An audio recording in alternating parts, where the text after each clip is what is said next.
বৈষম্য বিরোধী ছাত্র আন্দোলনের নেতারা গতকাল রাতে অন্তর্বর্তীকালীন সরকার সম্পর্কে কিছু বেসিক কথা বলেছে এবং সবচেয়ে বেসিক হলেও এটা আসলে সবচেয়ে গুরুত্বপূর্ণ কথা, সেটা হচ্ছে কে হবেন প্রধান উপদেষ্টা। আমরা জানি এর মধ্যে তারা ডক্টর ইউনূসের নাম প্রস্তাব করেছেন এবং তারা জানিয়েছেন আরও কারা কারা উপদেষ্টা কমিটিতে থাকবেন সেই নামও তারা প্রস্তাব করতে যাচ্ছেন সহসাই।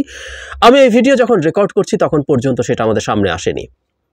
আমরা চাই, আমি গতকাল কের পরিস্থিতিকে বিশ্লেষণ করে আজ সকালে যে ভিডিওটা দিয়েছিলাম তাতে বলেছিলাম খুব দ্রুত বাংলাদেশে একটা সরকার গঠিত হওয়া দরকার। আমি আশা করি আজ যত দ্রুত সম্ভব সরকারটা গঠিত হবে, এটা হতেই হবে। খুব বেশি দেরি হয়ে গেছে, এখন প্রতিটা সেকেন্ডের ভ্যালু অনেক বেশি। তারা যখন ডক্টর ইউনূসের নাম প্রস্তাব করেছেন তারপর আমরা খবর পেলাম ডক্টর ইউনূস তাদের দেয়া যে প্রস্তাব সেটা গ্রহণ করেছেন। এই তথ্যটা দেখার পর আমি হাফ ছেড়ে বেঁচেছি, কারণ তারাও যখন তাদের বক্তৃতা করছে সেখানেও তারা জানিয়েছে তারা আলোচনা করেছে এবং ডক্টর ইউনূস সেই কথাটা, তাদের প্রস্তাবটা অ্যাকসেপ্ট করেছেন। ডক্টর ইউনূস খুবই ব্যস্ত ব্যক্তি এবং এর আগে একবার তারকে তত্ত্বাবধায়কের এরকম একটা দায়িত্ব নিতে বলা হয়েছিল, কিন্তু তিনি সেটা অ্যাগ্রি করেননি। আমি 11 কথা বলছি। তারপরে ইনি একটা রাজনৈতিক দল তৈরি করতে যান এবং সেখানে তিনি ব্যর্থ হয়েছেন। একরকম সব কিছু মিলে রাজনীতি বা ক্ষমতায় যাওয়ার প্রতি তার এক ধরনের বীতশ্রদ্ধা থাকতে পারে, কিন্তু জাতির এই ক্রান্তি লগ্নে ডক্টর ইউনূস রাজি হয়েছেন। আমি আন্তরিকভাবে তাকে মোবারকবাদ জানাই। খুবই জরুরি একটা সিদ্ধান্ত নিয়েছেন তিনি অত্যন্ত ব্যস্ত মানুষ, তার কিছু বয়সও হয়েছে, কিন্তু আমি তাকে খুবই ফিট অবস্থায় দেখি এবং আমি বিশ্বাস করি এই দেশকে খুব সুন্দরভাবে সার্ভ করার জন্য যথেষ্ট শারীরিক মানসিক ওনার অন্যান্য সক্ষমতা তো আছেই, শারীরিক মানসিক সক্ষমতাও খুব ভালোভাবে আছে। আমরা এই বৈষম্য বিরোধী ছাত্র আন্দোলনের বিভিন্ন ক্ষেত্রে তারা যা যা করছে, আমি অনেকবার বলেছি যে তারা চমৎকার সব সিদ্ধান্ত নিচ্ছে। এই যে ডক্টর ইউনূসকে এই মুহূর্তে সিদ্ধান্ত নেওয়া একটা অসাধারণ সিদ্ধান্ত, কারণ আমরা ডক্টর ইউনূসের কথা চিন্তা করি বা কোন সময়টা এখন বাংলাদেশ এখন এমন একটা সময়ে এসে দাঁড়িয়েছে যে সময়টা দীর্ঘদিন থেকে বাংলাদেশ সংঘাতের মধ্যে গেছে, কখনো মডারেট কখনো স্মল, কিন্তু মিড জুলাই থেকে এই সরকারকে পতন করানোর জন্য মারাত্মক সংঘাতের মধ্য দিয়ে দেশকে যেতে হয়েছে। ফলে দেশের মানুষের সামনে এমন একজন মানুষ থাকা দরকার যিনি সবার ঐক্যের প্রতীক হবেন। ডক্টর ইউনূস এই জায়গাটা খুব চমৎকারভাবে পূর্ণ করতে পারেন বলে আমি বিশ্বাস করি। কেউ কখনো কখনো তার এক ধরনের, তার বিরুদ্ধে মেজর কিছু নাই, এক ধরনের অভিমান আছে, এটা অভিযোগ না, অভিমান আছে। সেটা হলো তিনি জাতীয় প্রয়োজনে কখনো কখনো ঠিক সেরকম অবস্থান নেন নাই, কিন্তু আমরা তাকে গত বেশ কিছুদিন থেকে খুবই ভোকাল দেখতে পাচ্ছি। এছাড়া ওই যারা একটু অভিমান আছে, এছাড়া সব মানুষ তাকে সমর্থন করবেন, সুতরাং মানুষের মধ্যে ঐক্য ফিরিয়ে আনতে পারবেন। দেশে এই মুহূর্তে সবচেয়ে জরুরি কাজ হচ্ছে ঐক্য ফিরিয়ে আনা।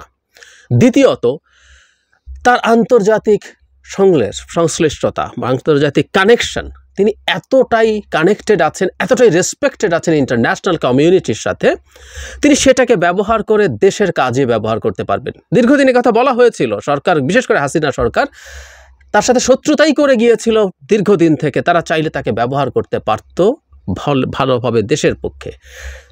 ডক্টর ইউনূস সেটা পারবেন, আমরা খুব ভালো মতো জানি। আমরা প্রায় নোবেল লরিয়েট বলি, কিন্তু ডক্টর ইউনূস শুধু নোবেল লরিয়েট কথাটা এরকম না, বা উনি আমেরিকার সর্বোচ্চ 2টো বেসামরিক খেতাব পাওয়া এসবও না।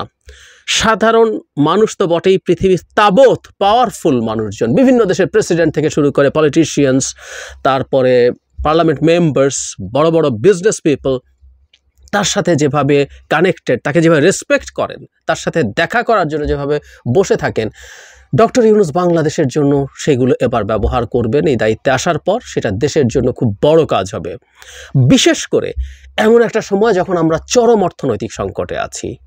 শেখ হাসিনা তার নিজের চোর ডাকাত সবাইকে নিয়ে এই দেশটাকে যেভাবে ফোকলা করে দিয়ে গেছে, অর্থনীতি যেভাবে ধ্বংস করে দিয়ে গেছে, এই সময় আন্তর্জাতিক সাহায্যগুলো আমাদের অনেক বেশি দরকার। শুধু অর্থনীতি না, বাংলাদেশকে যদি সত্যিকার অর্থেই গড়ে তুলতে হয়, আমাদের আরও কত চ্যালেঞ্জ আছে। প্রত্যেকটা চ্যালেঞ্জের ক্ষেত্রে ডক্টর ইউনূস তার আন্তর্জাতিক পরিচিতি, আন্তর্জাতিক কানেকশন চমৎকারভাবে কাজে লাগাতে পারবেন।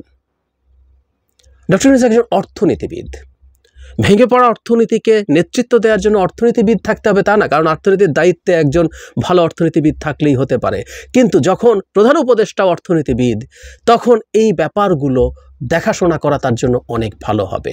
সুতরাং এই অর্থনীতি সংকটময় সময়ে ডক্টর ইউনূসের আশাও অসাধারণ একটা সিদ্ধান্ত হবে বলে আমি বিশ্বাস করি। সব কিছু যদি একত্র করি, মানে বাংলাদেশের ইতিহাসে বলা হয় হাসিনা এই ব্যাপারটা নিয়েই খুব ক্ষুব্ধ ছিলেন, তার ভাল লাগতো না। এই মুহূর্তে তো বটেই, মানে ডক্টর ইউনূসের পরিচিতির কাছে শেখ হাসিনার পরিচিতি কিছুই না, কিন্তু সম্ভবত সবচেয়ে পরিচিত বাঙালি কে, বাংলাদেশি আই বেটার সে, বাঙালি বললে অন্যরাও ঢুকে যায়, সবচেয়ে পরিচিত বাংলাদেশি কে পৃথিবীতে, সেই নামে এখন না, ইভেন ডক্টর ইউনূস যখন চলেও যাবেন পৃথিবী থেকে তখনও নিশ্চিতভাবে এটা ডক্টর ইউনূসের নাম হবে। শেখ হাসিনার খুব খারাপ লাগতো তার বাবাকে ঢেকে দিচ্ছে ডক্টর ইউনূসের ছায়া। যাই হোক, এই ভদ্রলোক, এই মানুষটা যখন আমাদের এই দায়িত্ব নিতে রাজি হয়েছেন, আমরা যেন তার পেছনে খুব শক্তভাবে দাঁড়াই, এবং একটা মানুষ যে সব কাজ খুব চমৎকার করবেন, সব কিছু খুব সঠিক করবেন, নট নেসেসারিলি সব কিছু বলার পরও, এত বড় একজন মানুষ, তারপরও বলার পরও উনি মানুষ কিন্তু। সুতরাং আমরা আমাদের জায়গা থেকে তার প্রতি আমরা বক্তব্য দেব, তাকে আমরা আমাদের বক্তব্য বলবো, তাকে আমরা আমাদের কথা শোনানোর চেষ্টা করব, কি করলে ভালো হয়, কি করলে খারাপ হয়, কি করলে ভুল হয়, ভুল করতে গেলে সেটা শুধরে দেওয়ার জন্য সরগোল, সেটা আমরা চালিয়ে যাব। কিন্তু আমরা তার পাশে আছি, তার পেছনে আছি, যেভাবে পারি তাকে যেন কাজটা সুন্দরভাবে করতে দেই, শক্তি যোগাই, এবং তার পেছনে আমরা যেন ঐক্যবদ্ধ থাকি।